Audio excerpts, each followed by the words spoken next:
Hello guys, welcome back to our channel. Day 94 of the 2025-2026 NBA regular season, January 25, 2026. Hornets post 119-115 win over Young Wizards, whose starting five had an average age of 20.64 years. Brandon Miller scored 21 points as the Charlotte Hornets beat the Washington Wizards, sending the Wizards to their ninth straight loss.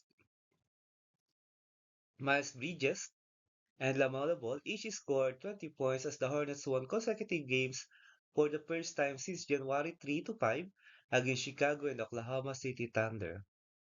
Trey Johnson had a career highs of 26 points and 6 assists for the Wizards, who, according to the Alias Sports Bureau, fielded the youngest starting lineup by average age since the NBA began tracking starters in 1970 to 1971.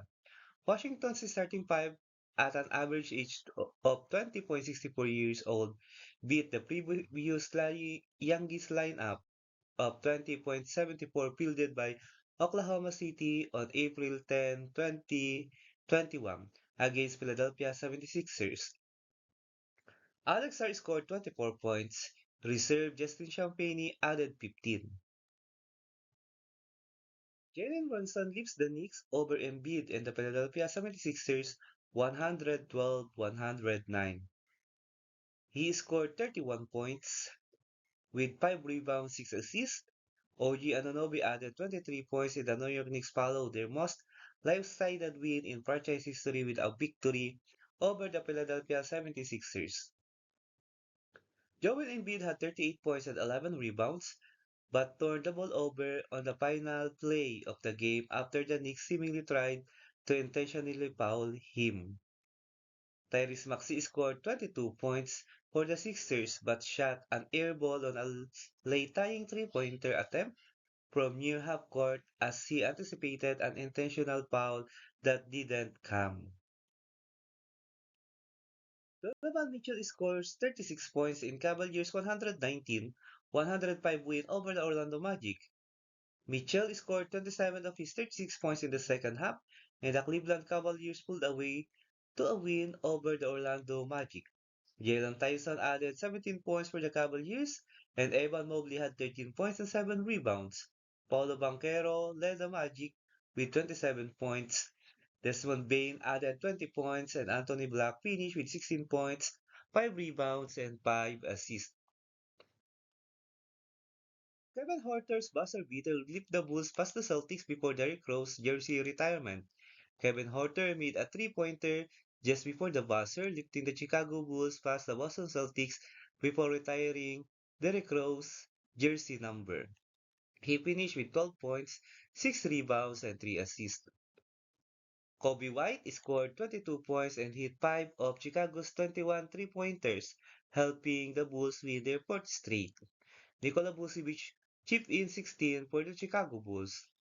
Jaylen Brown scored 33 points for Boston with 8 rebounds, 5 assists. Alperny Simons finished with 21 points. Derrick White added 15 points, 7 rebounds, and 7 assists. Luka Doncic beats the Mavericks again as Lakers rally in the fourth for a 116-110 victory.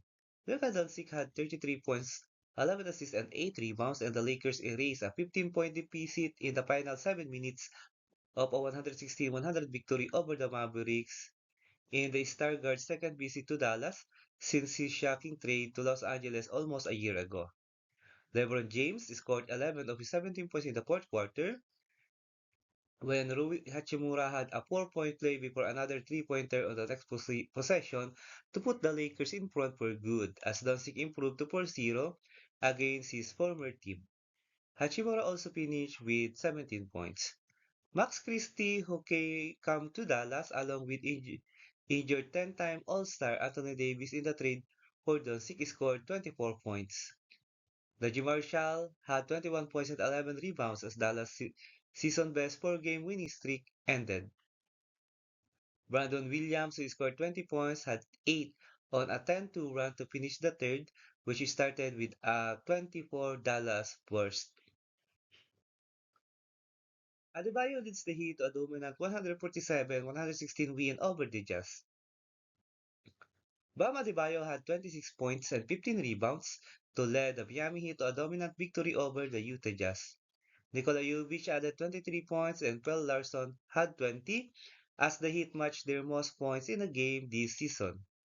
Miami beat Denver 147-123 last month. Yusuf Nurkic became the first player in the Jazz history with three consecutive triple-doubles. He had only one triple-double in his career before this streak, and the last came on January 16, 2019, while playing for Portland. Bryson Sabu scored 23 points for the Jazz, which has lost 6 of 7. Kenty George finished with 19 points. Miami made 19 three-pointers compared to just 7 and out-rebounded Utah 64 to 34. The NBA has postponed Saturday's game between the Minnesota Timberwolves and Golden State Warriors in Minneapolis amid growing unrest. Let's proceed to the NBA regular season games scheduled on January 26, 2026.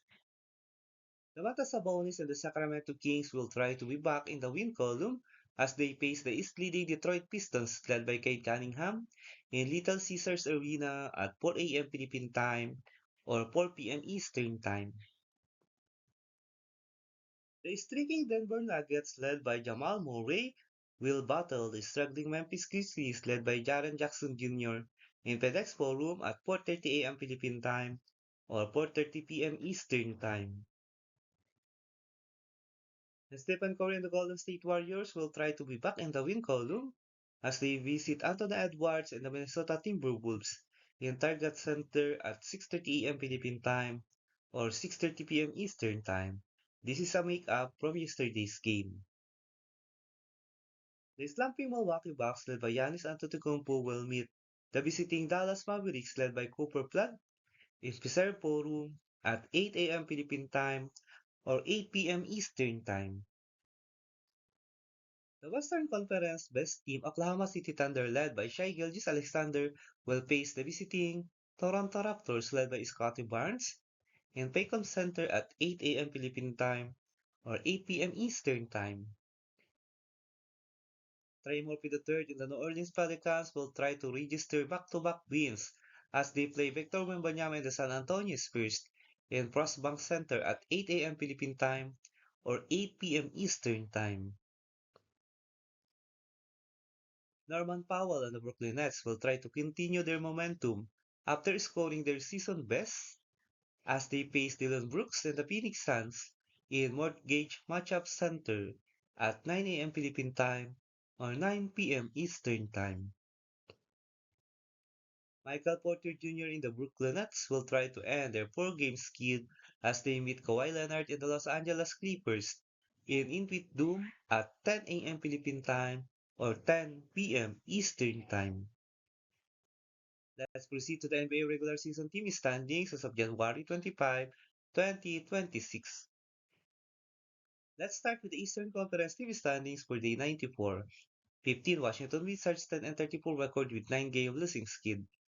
14 Indiana Pacers 11 and 35 record. 13 Brooklyn Nets 12 and 31 record with 4-game losing skid. 12 Charlotte Hornets 18 and 28 record with 2-game winning streak. 11 Milwaukee Bucks 18 and 26 record with 2-game losing skid. Number 10 is the Atlanta Hawks 22 and 25 record with 2-game winning streak. Number 9 Chicago Bulls 23 and 22 record with 4-game winning streak. Number 8 is the Miami Heat 24 and 22 record. Number 7 Orlando Magic 22 and 21 record with 3-game losing skid. Number 6 is the Philadelphia 76ers 24 and 20 record. Number 5 Cleveland Cavaliers 27 and 20 record with 3-game winning streak. Number 4 is the Toronto Raptors 28 and 19 record with 3-game winning streak. Number 3 is the New York Knicks 27 and 18 record with 2-game winning streak. Number 2 is the Boston Celtics 28 and 17 record. And the best team in the Eastern Conference is Detroit Pistons 32 wins with 11 losses. Let's proceed to the Western Conference team standings for day 94. 15 New Orleans Pelicans 11 and 36 record. 14 Sacramento Kings 12 and 34 record with 4-game losing skid. 13. Utah Jazz 15-31 record with two-game losing skid. 12. Dallas Mavericks 19-27 record. 11. Memphis Grizzlies 18-25 record with two-game losing skid. Number 10 is the Los Angeles Clippers 20-24 record. Number 9, Portland Trail Blazers 23-23 record. Number 8 is the Golden State Warriors 25-21 record with two-game losing skid. Number 7, Minnesota Timberwolves 27-18 record with four-game losing skid. Number 6 is the Phoenix Suns 27-18 record. Number 5, Los Angeles Lakers 27-17 record. Number 4 is the Houston Rockets 27-16 record. Number 3 is the Denver Nuggets 30-15 record with two-game winning streak. Number 2 is the San Antonio Spurs 31-14 record. And the best team in the Western Conference is the Oklahoma City Thunder 37 wins with 9 losses. If you like this kind of content, don't forget to subscribe and leave a like to help our channel grow. Thank you so much everyone. See you in the next video.